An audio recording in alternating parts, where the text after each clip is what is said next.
శుభోదయం. Global బెతేనియా Calvary ministry తరపున ఈ మాసం యొక్క చివరి దినములో మరొక్కసారి మీ అందరితో కూడా కలుసుకొని దేవుని యొక్క పరిశుద్ధమైన మాటలు ధ్యానించటకును దేవుడు నాకు ఇచ్చిన మధురమైన అవకాశమును బట్టి దేవునికి ప్రత్యేకమైన వందనాలు తెలియచేసుకుంటూ ఉన్నాను. అవును, ఈ మాసపు యొక్క చివరి దినములో మనం ఉపవాస కూడికలో ఉంటున్నాం. దయచేసి వీలు కలిగిన వారందరూ కూడా ఉపవాసంగా ఉండి ప్రార్థించమని ప్రభుపేట మనవి చేసుకుంటూ ఈరోజు కూడా పరిశుద్ధమైన వేద గ్రంథంలో నుండి మరొక చక్కటి మాటను చదువుతున్నాను. దయచేసి గమనించండి. కీర్తనల గ్రంథము 78వ అధ్యాయము 11వ వచనం నేను చదువుతున్నాను. కీర్తనల గ్రంథము 78వ అధ్యాయము 11వ వచనము. ఆయన క్రియలను, ఆయన వారికి చూపిన తన ఆశ్చర్య క్రియలను వారు మరిచిపోయిరి. దేవునికి స్తోత్రం.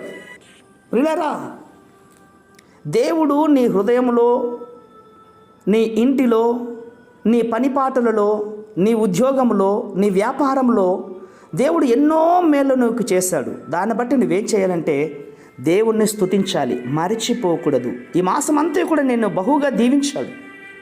దీవించిన రీతిని బట్టి ఏది కూడా మరవకుండా దేవుణ్ణి ఆరాధించాలి. కానీ ఇక్కడ ఇశ్రాయేల్ ప్రజలు ఏం చేశారు? మరిచిపోయారు. దావీదు మహారాజు ఏమన్నాడు తెలుసా? నా ప్రాణమా యెహోవాను సన్నతించుము, ఆయన చేసిన ఉపకారములలో దేనిని మరువకము అని ప్రార్థించాడు.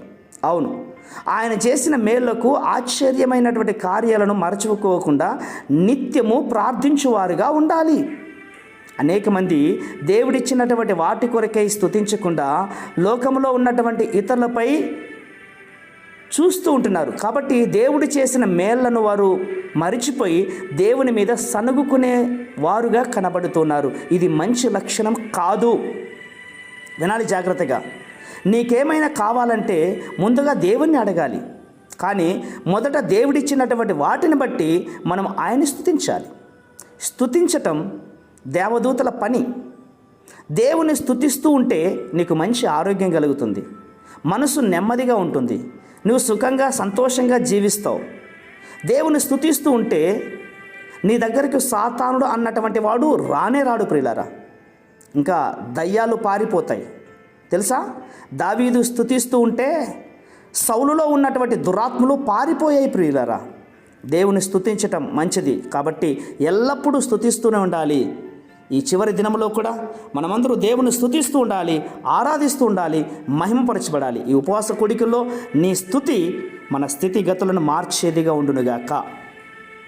ప్రేమ నమ్మకమైనటువంటి మా ప్రియ పరలోకపు తండ్రి, నిజమైన ఆయన, మీరు చేసినటువంటి మేళ్లను మర్చిపోకుండా నిత్యము జ్ఞాపకం పెట్టుకొని తండ్రి వాటి కొరకై ప్రార్థించి స్తుతించే గొప్ప భాగ్యాన్ని ఈ బిడ్డలందరికీ దయచేయండి. నూతన మాసంలో నూతన ఆశీర్వాదాలతో గొప్పగా మీరు నడిపించబోచినందుకే స్తోత్రాలు అర్పించుకుంటూ చిన్న ప్రార్థనను మా రక్షకులను యేసయ్య నామమున అడిగి వేడుకొని పొందుచున్నాం మా తండ్రి.